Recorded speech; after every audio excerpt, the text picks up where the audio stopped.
Ghetto Cowboy, Chapter 18.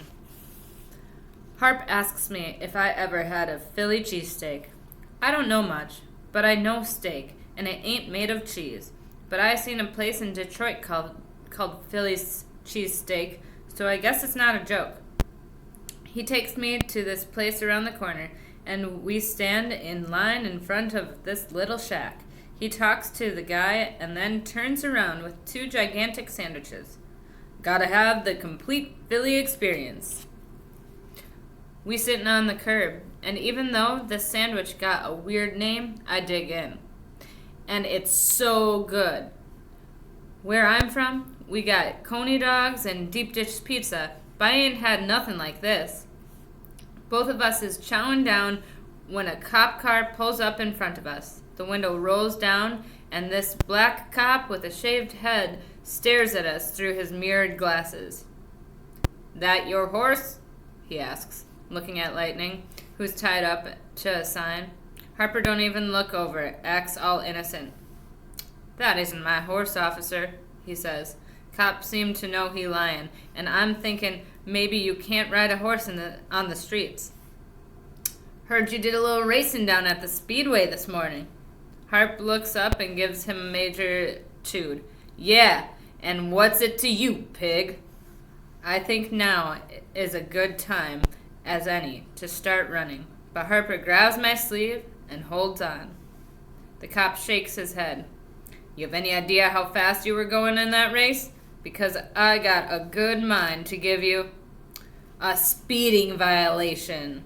With that, he whips off his shades and grins like a fool. Harper starts laughing, slapping his leg and elbowing me. And I get it now. They friends. He reaches out and gives the cop a fist bump. "So where were you?" Harper says. "I could have used that speed gun, 'cause Lightning was flying for sure." The cop says, "Yeah, so I heard. Next time you crawl out of that hole, you call a stable. Let me know and I'll be there. Last time I heard you raced was a while back." Harper wipes his mouth on his sleeve. Yeah. So how come you don't ride that horse of yours? That horse of yours our way no more." The cop shrugs. "Had to move him to Jersey. That was the only place that they had room after they closed the bunker stables. But if you up for a race, I could make that trip." He smiles like he knows that ain't never gonna happen.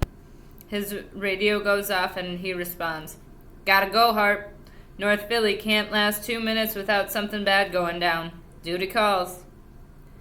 "Later days, pig," Harper laughs. I mean, Leroy. Leroy laughs, turns on his flashing lights, then hits the road, siren blaring.